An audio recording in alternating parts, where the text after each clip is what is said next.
जनता सहकारी बँक प्रस्तुत महिला सशक्तीकरणाचा जागर। नमस्कार, माझं नाव मीना कुर्लेकर। वंचित विकास या सामाजिक संस्थेची संचालक म्हणून मी काम करते। वंचित विकास संस्था महाराष्ट्र आणि मध्य प्रदेश येथे काम करते। महिला सबलीकरण किंवा महिलांमधलं काम हा आमच्या कामाचा पाया आहे। चाफेकर सरांनी ही संस्था स्थापन केली त्याच्या वेळेला त्यांच्या डोळ्यासमोर एक ध्येय होतं आणि ते म्हणजे स्त्री पुरुष समानता। आपल्याला वाटतं पण अजूनही समाजामध्ये बाईला तेवढं स्थान नाही आहे। आपण इंदिरा गांधींपासून कल्पना चावलापासून अनेक उदाहरणं देतो, पण ती मोजकी उदाहरणं आहेत। तळागाळात काय आहे हे आपण बघतो का, हा माझा प्रश्न आहे। नेहमी बायकांमध्ये काम करताना मला असं वाटतं की बायकांची एक उतरंड आहे। त्या उतरंडीमध्ये सगळ्यात खालच्या थरातली कोण तर शरीर विक्राय करणारी स्त्री, त्याच्यानंतर कोण तर परित्यक्ता, विधवा, मग जिला मुलगा आहे, जिला मुलगा नाही आहे, जिला मुली आहेत, जिला मुली नाही आहेत, जिला कोणीच नाही आहे, आणि मग जी सवाष्णबाई आहे, जिला नवरा आहे, जिला मुलगा आहे, तिला वरचं स्थान। ही जी उतरंड आहे, ही जी चौकट आहे, ही मोडून काढण्याचा आम्ही प्रयत्न करतो। कारण आमच्यामध्ये सगळ्या स्त्रिया सारख्या आहेत आणि सगळ्यांना निसर्गाने सारखीच बुद्धिमत्ता दिलेली आहे, सगळ्यांना कपॅसिटी दिलेली आहे। त्या सगळ्यांचा विकास झाला पाहिजे यासाठी आम्ही प्रयत्न करतो। आणि मुख्यतः आमचा जो हेतू आहे तो तिला आत्मविश्वास आला पाहिजे, ती स्वतःचे निर्णय स्वतः घेऊ शकली पाहिजे, ती स्वतःच्या पायावर आर्थिकदृष्ट्या उभी राहिली पाहिजे। आणि ह्या हेतूने आम्ही संपूर्ण महाराष्ट्रामध्ये विविध घटकांमध्ये काम करतो। आम्ही ज्या घटकांमध्ये काम करतो त्यांचा वयोगट 0 ते पुढे काही 100 वर्षापर्यंतच्या स्त्रिया असा आहे।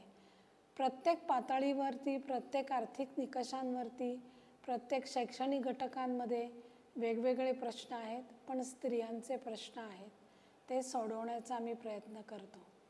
आणि त्यातली जी चांगली उदाहरणं आहेत तीही आम्ही समाजापुढे ठेवतो। नवरात्राचा सण आहे तर मला असं सांगायचं आहे की आम्ही दरवर्षी अभयातर्फे एक नवरात्रामध्ये कार्यक्रम घेतो। ज्या बायका आयुष्यात परिस्थितीला तोंड देऊन सक्षम उभ्या राहिल्या असं नाही, प्रसन्नतेने जगतायत, अशा बायकांचा आम्ही मुद्दामून सन्मान करतो। देवी देवळामध्ये शोधावी असं आम्हाला वाटत नाही, किंवा देवी बायकांमध्ये असते। सरस्वती असेल, दुर्गा असेल, महालक्ष्मी असेल, या बायकांमध्ये असतात। आपली एक असे मनामध्ये आहे की बाईला देवीचं स्थान द्यायचं, तिला देवळामध्ये शोधायचं आणि घरातल्या बाईला मात्र चपल्याने मारायचं। हे होऊ नये।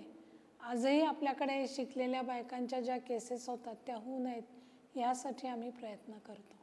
हे काम करत असताना आम्हाला एकल महिला कुठेतरी एकट्या पडत आहे हे जाणवलं आणि 2014 पासून आम्ही एकल महिलांसाठी अभया मैत्री गटाची स्थापना केली। अभया मैत्री गट म्हणजे काय आहे तर तो एकमेकांना सपोर्ट करण्याचा ग्रुप आहे, एकमेकांच्या अडचणीला धावून जाण्याचा ग्रुप आहे, एकमेकांना समजून घेण्याचा ग्रुप आहे। ज्या वेगवेगळ्या कारणाने वेगवेगळ्या पद्धतीने बायका एकट्या पडत आहेत, कोणाच्या परिस्थितीनुसार एकट्या पडत आहेत तर कोणी काही वेगळ्या कारणाने एकट्या पडत आहेत। आमच्याकडे अभयाच्या ग्रुपमध्ये येताना आम्ही कोणालाही कोणाच्या परिस्थितीविषयी किंवा ह्याच्याविषयी विचारत नाही, पूर्ण गुप्तता पाळली जाते, त्यांना त्यांच्या नावानेच ओळखलं जातं। पूर्ण महाराष्ट्रभर आमचं अभयाचं काम सुरू आहे। एकल महिलाचा जो प्रश्न आहे हा खूप आता दिवसेंदिवस वाढत चालला आहे आणि तो वाढणारा प्रश्न वेगवेगळ्या पातळ्यांवर आहे। सामाजिक पातळीवर आहे, मानसिक पातळीवर आहे, भावनिक पातळी आहे। त्या बाईला वेगवेगळ्या पद्धतीने आपल्याकडे सपोर्ट दिला जातो, समुपदेशन असतं, आर्थिक सक्षमीकरणासाठी मदत केली जाते। आणि जेव्हा केव्हा कुठेतरी मानसिकरित्या बाई सक्षम होते तेव्हाच ती कुठेतरी आर्थिक सक्षमतेकडे पावलं टाकू शकते। ह्या पद्धतीने आमचं काम चालतं। पूर्ण महाराष्ट्रात काम आहे। नुकतंच आमचं फेब्रुवारी महिन्यामध्ये राज्यस्तरीय अधिवेशन झालं आहे। पूर्ण महाराष्ट्रातल्या 60 संस्था आल्या होत्या आणि त्याचं उद्घाटन विजयाताई रहाळकर ज्या केंद्रीय महिला आयोगाच्या अध्यक्ष आहे त्यांच्या हस्ते झालं। आणि आता हा जो प्रश्न आहे हा आता आम्ही शासनाबरोबरही बोलत आहोत की तुम्ही यांना सन्मान द्या, यांना अभया म्हणून बोला, विधवा परित्यक्ता असे शब्द वापरून त्यांना कुठेतरी मनाला जो बोचेल असे वाक्य वापरू नका. कुठेतरी भावनिक सक्षमता यायला पाहिजे आणि त्याच्यातून बायकांचा सन्मान व्हायला पाहिजे. त्या कुठेही वेगळ्या पडू नये ह्यासाठी आमचं प्रबोधनाचंही काम सुरू आहे आणि हेच काम आम्ही आता पुढे नेतो आहोत. नवरात्रीच्या निमित्ताने तुम्ही जे आता घेत आहात त्यात तर नक्कीच खूप छान आहे. ह्या एकट्या महिलासुद्धा आमच्या नवदुर्गा आहेत. ज्या कोणी महिलांना आमच्याकडे यायचं असेल किंवा वंचित विकासाच्या अभयाला जोडून घ्यायचं असेल तर मी सगळ्यांना आव्हान करते, तुम्ही या. परिस्थितीने पडलेल्या एकट्या नाही तर कुटुंबात पडलेल्या महिलासुद्धा तुम्ही या. कारण मानसिकरित्या सुद्धा बाई एकटी पडू शकते. आमची हेल्पलाईन आहे, पूर्ण महाराष्ट्रभर ही हेल्पलाईन चालते. आठवडाभर म्हणजे 7 to 24 hours म्हणजे 24 तास 7ही दिवस आमची हेल्पलाईन चालू आहे. अडचणीत सापडणाऱ्या महिलांना आपण त्यातनं मदत करतो. आमच्याकडे काहीही नाही, तुम्ही या, इथे फॉर्म भरा, आमच्या मैत्री गटात या, आमचा व्हॉट्सअप ग्रुप आहे, त्या ग्रुपला जॉईन व्हा, एकमेकांशी संवाद करा, एकमेकांची ओळखी करून घ्या. त्या पद्धतीने मैत्री करून पुढे तुम्ही एकमेकांना व्यक्त होण्यासाठी कुठेतरी व्यासपीठ निर्माण करा आणि व्यक्त होणं ही आता काळाची गरज पण आहे. त्याचबरोबर आमचा संध्यागट्टा म्हणून एक गट आहे, ग्रुप आहे, प्रकल्प. त्याच्यामध्ये ज्येष्ठ नागरिकांसाठी आहे हा विशेष, की आता आयुष्याची उतार असते, घरामध्ये काम नसतं, वेळ रिकामा असतो, अशा वेळेला ते इथे येतात. गप्पा आहे, आमचा ग्रुप आहे, एकमेकांचे अनुभव शेअर होतात, एकमेकांशी बोललं जातं, एकमेकांच्या मदतीला जातं आणि गाणी, गोष्टी, सहल, वेगवेगळे अनुभव, एकमेकांना मदत हे आमच्याकडे होतं. आमच्याकडे इथं मीटिंग होतात, एकत्र येऊन मग काहीतरी खाणं किंवा खाण्यापेक्षा सुद्धा कोणाकोणाला छंद असतो, गाणं शिकायचं आहे, भजन म्हणायचं आहे, ते सगळे छंद आपण इथे त्यांचे पूर्ण करतो आणि त्यांना वेळ देतो. सगळ्यात महत्त्वाची गरज आज ज्येष्ठांना की त्यांना वेळ दिला पाहिजे आणि ह्या संध्यागट्टामध्ये आमचं त्यांना भरपूर वेळ दिला जातो, त्यांना एंटरटेन केलं जातं, त्यांच्या मदतीला दिलं जातं आणि त्यांचाही आमचा ग्रुप आहे. व्हॉट्सअप ग्रुपच्या माध्यमातूनही आम्ही सगळ्यांशी एकत्र जोडले गेलो. ज्या कोणाला संध्यागट्टामध्ये यायचं असेल त्यांनी सुद्धा वंचित विकासच्या ऑफिसमध्ये यावं. सोपी पद्धत आहे, एक साधासा फॉर्म भरून द्यावा, म्हणजे आम्ही त्यांना जोडून घेऊ शकतो. 60 वर्षापुढील आजी आजोबांबरोबर आम्ही काम करतो. 4000 आजी आजोबांबरोबर आम्ही काम करतो. अनेक वस्त्यांमध्ये काम चालतं. दांडेकरपूर, राजेंद्र नगर, नंतर अप्पर इंदिरानगर, 216, 217 मंगळवारपेठ, जुना बाजार, असा स्लम एरियामध्ये आम्ही वृद्धांसाठी हे काम करतो. आजी आजोबांच्या घरी आम्ही 8 ताया आम्ही हे काम करतो. आजी आजोबांच्या घरी जातो, त्यांच्याशी बोलतो, त्यांच्या कुटुंबाशी बोलतो, त्यांच्या काही अडचणी आहेत त्या समजावून घेतो. बऱ्याचशा आजी आजोबांना BP शुगरचा त्रास असतो. बऱ्याचशा आजी आजोबांना औषधं घेता येत नाही, तर मग ती औषधं कशी पुरवता येतील, त्यांचा BP घ्यायचा. BP घेण्यासाठी पैसे लागतात, आजी जात नाही, तर आपण घरपोच जाऊन त्यांचा BP घेतो. नंतर आपण त्यांना शासकीय योजनांची माहिती देतो. तर कम्युनिटी मीटिंग घेतो त्या वस्त्यांमध्ये आणि वस्त्यांमध्ये आजी आजोबा गोळा झाले की त्यांना सोशल स्कीमची माहिती देतो की शासकीय योजनांमधनं तुम्हाला काय काय योजनांचा लाभ मिळेल. योजना म्हणजे आभा कार्ड, आयुष्यमान कार्ड, आत्ता महात्मा फुले योजना, ही आजींपर्यंत पोचलेलं नसतं, ते आम्ही त्यांना सांगतो. त्याच्यानंतर आमच्याकडे कॅम्प घेतो वेगवेगळे. त्या कॅम्पमधनं डोळे चेकअपचा कॅम्प असतो. सर्रास आजी आजोबांना डोळ्यांचा त्रास असतो, ऑपरेशन करायला त्यांच्याकडे पैसे नसतात. मग त्या कॅम्पमधनं आपण त्यांचं चेकअप झालं की आपण मोफत त्यांचे काचबिंदू, मोतीबिंदू असे ऑपरेशन करून घेतो. त्याच्यानंतर आपण OPD घेतो वस्त्यांमध्ये. त्या OPDला 30-35 तरी आजी आजोबा येतात. त्यांचं BP शुगर तिथं चेक केलं जातं, त्यांच्या ह्याच्याप्रमाणे त्यांना औषधं दिली जातात. त्याच्यानंतर त्यांच्या घरातल्या काही अडचणी असतील की आता सून आहे, सासू आहे, त्यामध्ये पण आपण कौटुंबिक ह्याच्यातही त्यांच्याशी बोलतो. सुना, आजी, नातवं किंवा त्यांची मुलं असतील त्यांनाही आपण समजावून सांगतो की आजी घरात कशात सामावल्या जातील आणि त्याचा आपण पुरेपूर प्रयत्न करतो. आपलं एक काम आहे की आज्यांना बाहेर न राहता, आता अलीकडं असं होतं की पटत नसल्यामुळे वृद्धाश्रम हे तर ते करू नये, आजींनी बाहेर जाऊ नये, तर कुटुंबांनी त्यांना कसं समजावून घेतलं पाहिजे ह्याचा जास्त प्रयत्न आपण करतो. आम्ही आजींना कोरोनाच्या काळात त्यांची मुलं गेली आहेत, तर आपण गेलं की आज्या नुसत्या रडतात, तर त्या आज्यांना समजावून सांगायचं काम की त्यांचा फक्त हातात हात घ्यायचा किंवा त्या आजींना जवळ घ्यायचं, त्यांना बरं वाटतं. बेड रिडन आजी आहेत की त्या आज्यांची स्वच्छता कशी ठेवायची. आजी अशी पडली आहे, सून नोकरी करते, मग आपण त्यांना डायपर पुरवतो, त्यांची स्वच्छता कशी घ्यायची.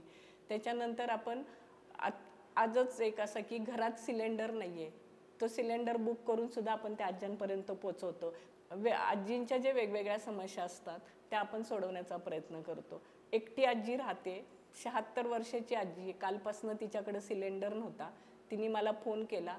आज सकाळपासून ते सिलेंडर बुक करण्यापासून तिच्या घरी पोचेपर्यंत ते काम करावं लागलं. इथपर्यंत त्या आजींची सेवा करावी लागते. आणि मानसिक आजी प्रत्येक वेळी आजी रडत असते किंवा आजी शांत बसते. काही आज्यांना रडायची सवय आहे, काही आज्यांना शांत बसायची आहे. मग आम्ही फक्त एकच करतो की आजींचा हात हातात घेणं, आजींच्या पाठीवर हात ठेवणं आणि त्यांच्याशी बोलणं. वस्तीमध्ये आजींना सांस्कृतिक कार्यक्रम हे असं काही माहिती नाही आहे. ज्या वेळेला आपल्या संस्थेत कार्यक्रम होतात त्यावेळी आम्ही आजींना घेऊन येतो. आजी खूप आनंदी होतात, कारण त्यांनी ते कार्यक्रमाला आलेल्या नसतात, बघितलेल्या नसतात. आणि त्यांची जी अडचण असते किंवा त्यांचा जो त्रास असतो त्या त्रासातनं कमीत कमी त्या अर्धा तास 1 तास बाहेर पडतात. तो एक आनंद त्यांना असतो. आणि आम्ही वस्तीमध्ये कार्यक्रम घेतो. आता भोंडला झाला किंवा हळदी कुंकू असे काही कार्यक्रम घेऊन आज्यांना जितका आनंद देता येईल तेवढा प्रयत्न आम्ही करतो. आम्ही अशा प्रकारे आजींना मानसिक आधार देण्याचा प्रयत्न करतो. आम्ही बायकांसाठी जे काम करतो ते 0 वयोगटापासून 84 वयोगटापर्यंत तरी करतो. याच्यामध्ये काय प्रश्न असतात, शहरातले प्रश्न वेगळे, गावातले प्रश्न वेगळे किंवा वस्ती पातळीवरचे प्रश्न वेगळे. हा प्रत्येक जो वयोगट आहे बायकांचा तो आम्ही हाताळतो. त्याच्यामध्ये मुख्यतः त्यांना सक्षम करणं, मानसिकदृष्ट्या त्यांना भावनिक उभं करणं हा आमचा प्रयत्न असतो. कारण दरवेळेला आर्थिकदृष्ट्या ती स्वतंत्र झाली तरी ती मानसिक उभी असेलच असं नाही आहे. आणि प्रत्येकीला एक सांगतो की तू आनंदाने जग, प्रसन्नतेने जग. खेड्यामध्ये आम्ही काम करतो, तिथे आम्ही बायकांसाठी काम करतो. मराठवाडा आहे, मध्य प्रदेश आहे, विदर्भ आहे. तिथे आता आमचा मराठवाड्यात एक अभ्यास असा चालला आहे की 3 मुलींच्या वर ज्यांना मुली असतील त्यांचा अभ्यास करायचा. तर त्याच्यामध्ये असं लक्षात आलं आहे की आपल्याला खरं वाटणार नाही, काही काहींना 7-7 मुली आहेत आणि तरीही ते लोक ऑपरेशन करून घ्यायला तयार नाहीत. त्यांना मुलगाच हवा. आणि त्या मुलींचं काय होतं, त्यात मोठी 5 वर्षाची मुलगी खाली 1 वर्षाच्या मुलीला सांभाळत बसते. शाळा नाही, शिक्षण नाही, आरोग्याकडे लक्ष नाही. हे जे सगळे प्रश्न आहेत हे प्रश्न समाजासमोर आणण्याचं कामही आम्ही करतो. प्रबोधन हा आमच्या कामाचा पाया आहे. आणि ह्या सगळ्या पद्धतीचं जे प्रबोधनाचं काम आहे, बायकांचे लालबत्ती विभागातल्या बायकांमध्ये काम केलं, तृतीयपंथी लोकांमध्ये काम केलं, कोरोनाग्रस्त फॅमिली आहे त्यांच्यामध्ये आम्ही काम केलं, किंवा ज्या वस्ती पातळीवर राहणाऱ्या विधवा परित्यक्ता आहेत त्यांच्यासाठी काम करतो. शहरामध्ये घरामध्ये असणाऱ्या विधवा परित्यक्ता आहेत त्यांचे प्रश्न सोडवून लक्षात घेतो, त्यांच्यासाठी काम करतो. किंवा ज्येष्ठ नागरिक स्त्रिया शहरातल्या, मध्यम वर्गातल्या आणि वस्ती पातळीवरच्या सगळ्यांमध्ये एक कॉमन भाग आहे की सगळ्यांना कोणीतरी पाठीवर हात ठेवण्याची गरज आहे. पैसा हा प्रश्न नसतो, सगळ्यांना आधार द्यायची गरज असते.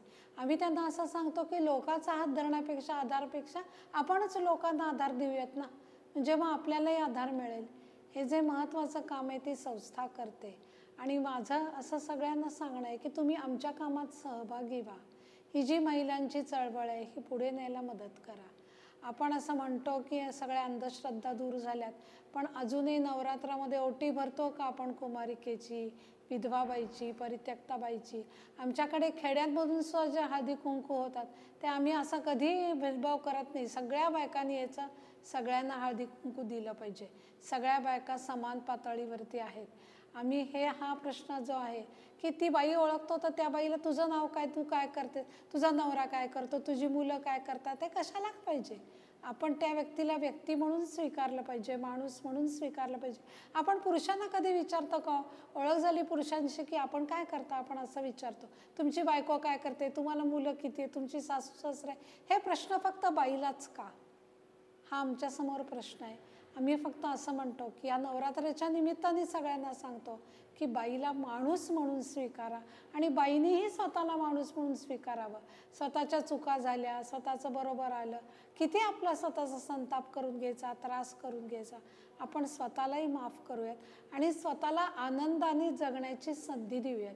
आपला हा जन्म एकदाच येणार आहे. आपण प्रसन्न आणि आनंदाने जगूयात.